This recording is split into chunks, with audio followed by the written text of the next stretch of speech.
Ni pula stesen kereta api Yala no. Memang stesen kereta api ni usia dia lebih daripada 100 tahun lah. Assalamualaikum warahmatullahi wabarakatuh. Alhamdulillah. InsyaAllah kali ni kita akan kongsikan kaedah perjalanan kita ke Yala, Thailand no. Dia bandar dia ni tak sama macam kita pergi Betung ke ataupun haknya ya. Dia lebih mirip kepada macam bandar Patani. Memang jarang orang pergi sini no. InsyaAllah kali ni kita akan kongsikan kaedah perjalanan, lepas tu kaedah pengangkutan awam dia dan penginapan sekali no. InsyaAllah kalau nak tengok benda-benda makan apa macam-macam jenis aneka makanan tu, boleh tengok video saya sebelum ni lah. Okey, jom kita tengok dulu macam mana kaedah perjalanan tu. Okey, jom. Sebelum masuk Thailand, kita akan singgah sinilah, nampak bengkel ni. Sebelah kita ni Pomen no. Adi Pomen. Sebelah Pekalan Hulu ni memang kenal dia no. Assalamualaikum warahmatullahi wabarakatuh.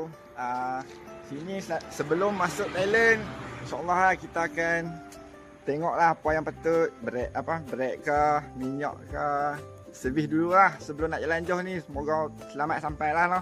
Ada rosak dekat border ke, apa ke, kita ada perkhidmatan towing juga. Kalau nak tarik mana-mana pun insyaAllah kita akan tolong lah insyaAllah. Okey, steady. Alhamdulillah kali ni kita pusing bandar Yala modal RM70 saja no. Nampak? Kita isi minyak kat Petronas Pekalan Hulu, kita masuk pusing Thailand sampai ke bandar Yala, kita pusing dan kita balik. Ada satu bar lagi baki no. Tadi sebelum bertolak ke border, sebaiknya kita singgah dulu di Gerbang Keruh ni, nampak tak ni? Kat sini pun ada banyak juga kudapan yang kita boleh beli, goreng pisang lah apalah no. Sebab kadang-kadang tu di border ni musim-musim cuti ni memang ramai nak kena beratok panjang. Jadi ada juga habuan untuk kita makan-makan apa sambil duduk tunggu tu. InsyaAllah berbaloi beli kat sini. Sedap pula ni.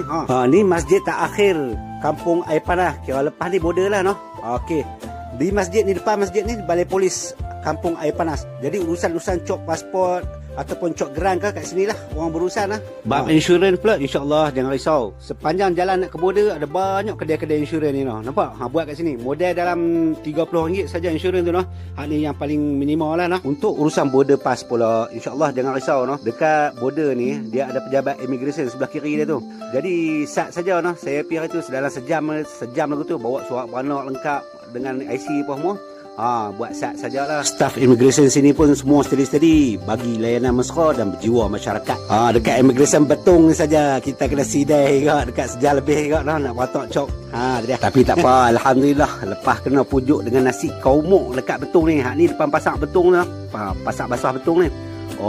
Kira alhamdulillah kira selga lah. Ni kenal tak ni? Ni miangkam dia pakai daun kaduk tu. Habis makan nasi kaumuk kita terus bertolak ke Yala no. Perjalanan ambil masa dekat 2 jam juga no.